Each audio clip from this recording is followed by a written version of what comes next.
about 10 years ago when we was driving that green Volvo and we pulled into the parking lot of that building we own down the street? Okay, do you remember when the police got behind me and was trying to stop me and I pulled into the yard?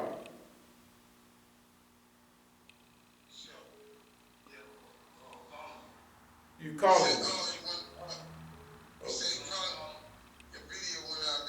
My video, yeah, they were, okay, should I push the button to say accept? No, because it's still on. Okay, I still got an audio on you with no video. Okay, I'll push accept.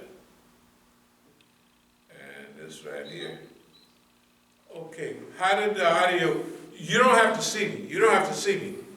The camera is seeing me. Huh? You looking at me, Dad? No, I'm not looking at you right now. You looking at me? Yep. You can see me. Yeah, you got the bean cap on. Yeah, I know what I got on. All right, now, don't worry about it. I don't see y'all, but I know you're there. So here's what we're going to do. Do you remember maybe 10 years ago when I pulled into the yard at our building at 80 on MacArthur, and the police pulled in behind me? Yep. Okay. The police pulled in behind. I keep getting these things jumping up. Should I push some of these buttons? Wait a minute. I don't have to do nothing. Yeah, end and accept. Yeah, that's Wait. right. Okay, there you go. All right, we're here back on live video. We're here live. Radar. Yeah, with my dear sons here. Chill. Chill. Just bear with us on the video here. We're putting this case together, and this is not for video excellence. This is for the court. Okay, let me get back to Sheldon. Is he still there? Yeah. Sheldon, you still on? Tell him to just come over where you are and, okay. Sheldon. No, cause see your phone, hey, it's a trip. Your phone, your over there is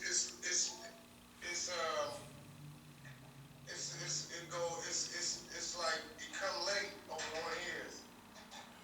Oh, there's a delay, you mean? No, I'm talking about no, right now, like you talking. Right. This what you saying to me, it comes a few seconds later. Over there, yeah. You know? Okay, So, well, don't worry. I just want him to hear me, and I want to hear him. So it don't matter whether he can see me or not. you want to hear you? You just want us? Yeah, just tell him to sit down there right there with you. It don't make no So we difference. all be together. Yeah. Yeah, you don't have to push no more buttons. Just, All right, it's all good, Dad. We got it. okay, I mean, you know. Can you hear me now? Can you hear? Yeah. Okay, and I hear you perfectly. Do you remember when we pulled on to push no buttons? All you gotta do is hear me. And we just gotta have facsimiles of the reality. Do you remember when I pulled in the lot on 82nd and the police came behind me about 10 years ago, or maybe 12 years ago? Do you remember that? Sure. Yeah, I remember. Okay, yeah. Then if you remember, do you remember me walking around, opening the trunk, and telling the police, "This is my neighborhood. What you doing in here?" And you saying, "Dad, take it easy, Dad." And then I went to the trunk. Do you remember that? Told the man take his hands off the gun. Take his hands off the gun. Right now, wouldn't they? With what's going on now, wouldn't they shoot a nigga if he went to his trunk? If a nigga go to his trunk, if you talking crazy to the police and you go to your trunk, won't they open up on you? Yeah, he will. Of course they will. All right. Now, what was the other police that was in charge doing? The one, what was he doing back there? I'll put it this way. Was he on the phone talking to somebody? Listen to this phone. Right. Was the police on the phone? Yeah, he called the sergeant or captain or somebody. No, he was a sergeant. He was calling somebody. You don't know who he was talking to.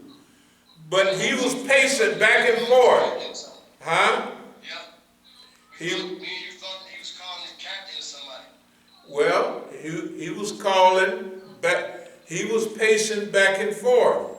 He was talking to, I'm just not putting this out. He was talking to the man that's in charge of me. That's why they're not doing nothing. Right? Can you still hear me? Yeah. Okay, I can't see you, but don't worry about it. We'll slow down too much. The point is that the police,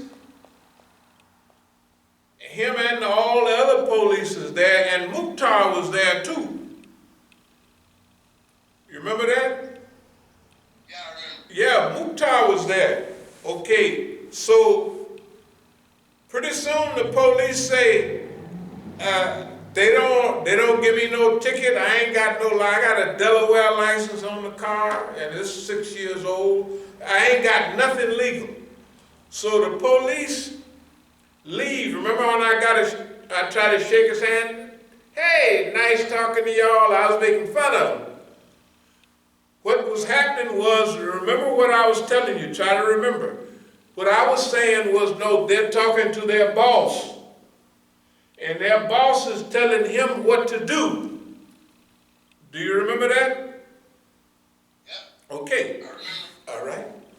And then the other old dumb police around there, I'm talking to them kind of funny too. Now, the question I'm asking, can a Negro talk to the white police like that anywhere in the United States and get up and walk around? Can he walk to his trunk? Can a nigga walk to a trunk?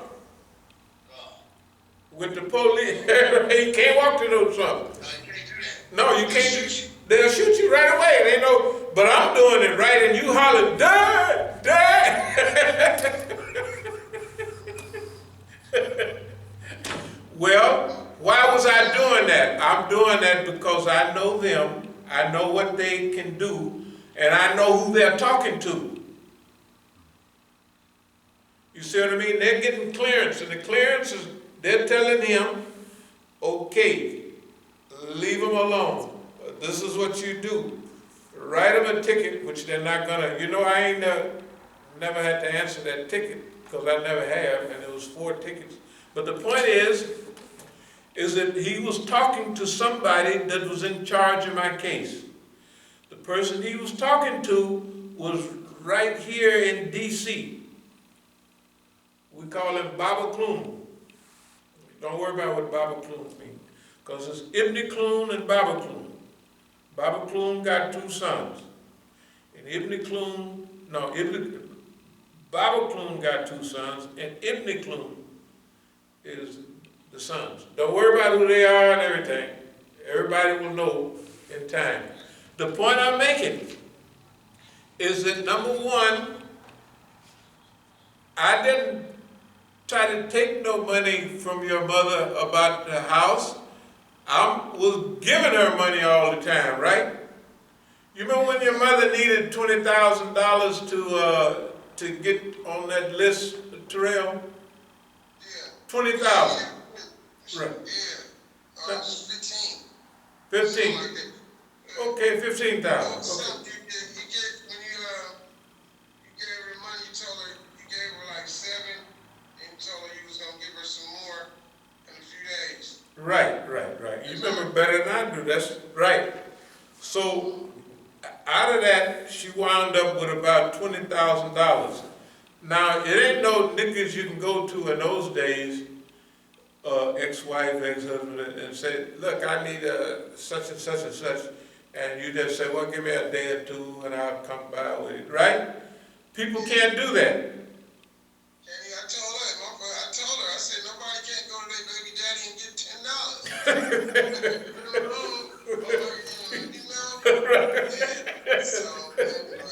But anyway, okay. So the one about that I had jumped on her to prevent her, to make her get a loan for me. Actually, I was not angry, but I was telling her, that's all y'all got. Because the house was not just for her, it was for both of y'all. And once you get in debt, you can't get out of it. By the way, 30 years later, what happened to that house and how much was it worth by the time? Basically, she lost the house, right? Lost the house, and it was worth 700 and some thousand. 800 some thousand. 800, it was worth, it's probably worth $1 million now, but it was worth, at that time, it was worth $800,000. But she had borrowed money over the years in so many dumb ways that she was just losing the house. And by the way, was she getting any money from me to help keep up some payments on some other house she had? Yeah. Right. Yeah, because she was helping. That's right. She was helping her because she needed some money. She had that other venture she did with the other, when she bought that other property. She bought that other house at the wrong time. I don't want to get into it, but she bought it at the exact wrong time. She bought it in 2005, and I told her that ain't the right time, and then the housing market fell 2 years later. As soon as she signed on the line, the housing thing fell. And anyway, okay, the point I'm making is that, see, a lot of the stuff, let me look at something else right here. I'm sure y'all don't remember this, but on 12/9/86, that's December the 9th, 1986, Sheldon got arrested in the nighttime. And guess who else got arrested the next day on 12/10? You got arrested, 1986. Because I wrote on here, remember we used to go to the fruit market? Yeah. When you had the fruit stand out there? Okay. Yeah. But y'all got arrested because 4 days later we're going to have a program at the Masjid. And if you guys are in jail, the only people that would be at the Masjid during the program would be snitches. Now, since we're in the snitches, do you remember Osama and from Denver? Yeah. Yeah. Yeah. What did y'all say about them guys? Well, I said he was the rollers. Yeah. He was the police. Right. And your brother said he was a bitch type person, right? You know, with police characteristics. That's what I remember y'all saying. Okay. Not only that, but see, the point I'm getting at is that this is not new. The stuff that's happening now is not new. But I had to have a lot of patience because I had to put together a program. This program started, let me try to get the account of when it started. Let's see, just hold on. This program started basically in 1986. And it started because, you remember when we sleep in the back room back there? Remember when we sleep in the back room back there? You know the room. Yeah. We was in the front, Dad. We used to be in the front. We used to be in the front. That was in the front a while back, but later on we went to the back. Yeah, okay. That's right.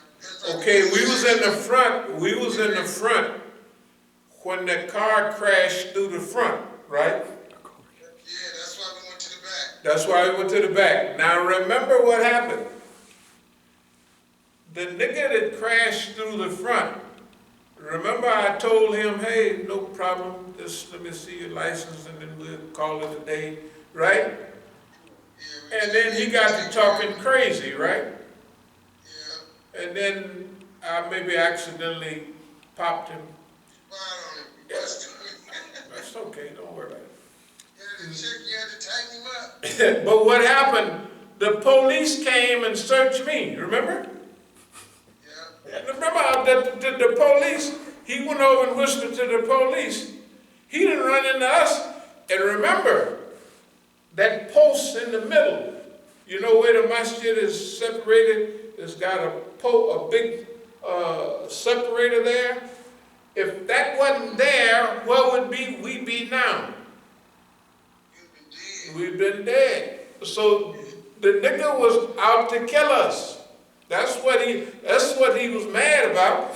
He didn't get us because we slept on the floor in the front, right? Yeah. And he was trying to, suppose he came right straight through there like he thought he was coming. But when he hit the curb threw him into the post, which made him slide, and he knocked the whole front off. Remember, we could see nightlight out there. Okay, I said, oh, no problem. But the police come and search me, because he done told them that nigga got a gun. I said, the building, the nigga that just told the building now we sleeping there could have been killed. That ain't no big deal. The point I'm making is every time we've had anything with the police department, the police take the other Negro's side. Right? Remember when you and I, wait a minute, remember when you and I went up about 85, we went up to visit Sheldon and Susanville, remember? They said, first, they said you can't come in because you got jeans on. I took my jeans off, my black pants off, and let you wear them because you had jeans on, right? And I had a long thobe with nothing on under it, you know, which is okay. And then they let us in the visiting room, remember? Yeah. Then they took us out of the visiting room. They took us out of the visiting room. And they said, your brother is in the hole. Remember they said he was in the hole? Yeah. And all the niggas there on the desk was like rolling their eyes. They couldn't say nothing because the sergeant was there. But when I called the next day up there, I said, is my son in the hole up there? I called his foreman. He said, no, he's right here running around.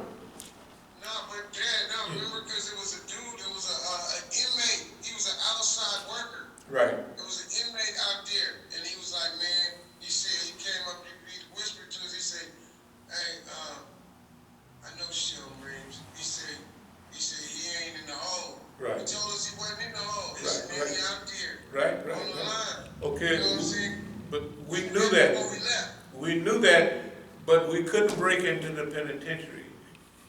That's the only problem. We couldn't break into the penitentiary to see him. Because see, people try to break out of the penitentiary. But the thing I'm making it is, if your last name is Reeves, with the police in California or anywhere, you're in trouble. But if your name is Reeves, right? And when did the people, Sheldon? Yeah, right here, Dad. Okay, what happened when you must have been about 19, tall and skinny, when you went over to San Quentin? Yep. What happened? What happened when you and your partners y'all was all new and y'all went into the dorm over there? What particular incident you talking No, about? when y'all was new and y'all first came in and y'all said when they call all the names, wasn't nobody paying attention. But when they called your name, it's like the saloon, they playing the music and the music stopped and everybody looked. Now what happened to all the old gangsters? What did they do when they took care? That's right, that's right. It's like, right, but I'm saying it's like the mute, when they said your name, because it ain't too many people with the last name of Reams. So when they said Reams, it's like, from what I remember, they said, boy, who's your granddaddy? And I guess your teeth was chattered because that's for your first time going on. So then you say, but my granddaddy, and then you told them. Because they asked about your grandfather first, right? And then they asked about me. And then, like you said, they spread their arms around you. The point I'm making is, if you got our last name and you're dealing with the police, you're in trouble. They're going to enhance your stuff. They're going to mess with you till you turn all the way over and go through flips. But with the people, you don't never find no problem. Have any of y'all ever got into trouble with the people because your last name was Reams? No, man, everybody loves us because of you, feel me? Our Yeah. reputation, your reputation. Okay, I understand. Okay, that's all I want to hear. Now the next thing is, Sheldon, do you remember, okay, we had two incidents. One, do you remember when y'all was on the porch over there on 96th and one Negro came up to you and said, hey man, I want to talk to you. And he pulled you off the porch. And when you came off the porch, what happened?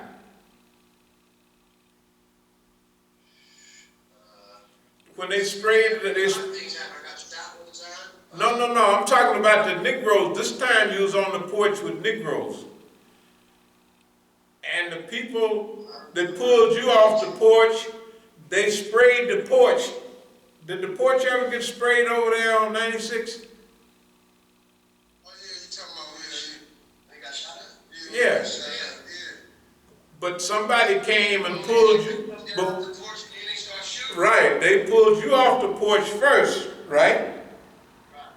Then that's the value of having a good name. Now, if you didn't have a good name, them niggas would have sprayed all of you, right? But you was friends with the other niggas and you was friends with, huh? Wasn't for you, I'd probably been dead a long time ago. Did y'all hear that? Okay, all right. See, here's what we're trying to do. You know, we're building up, we're gonna whoop Boss Man's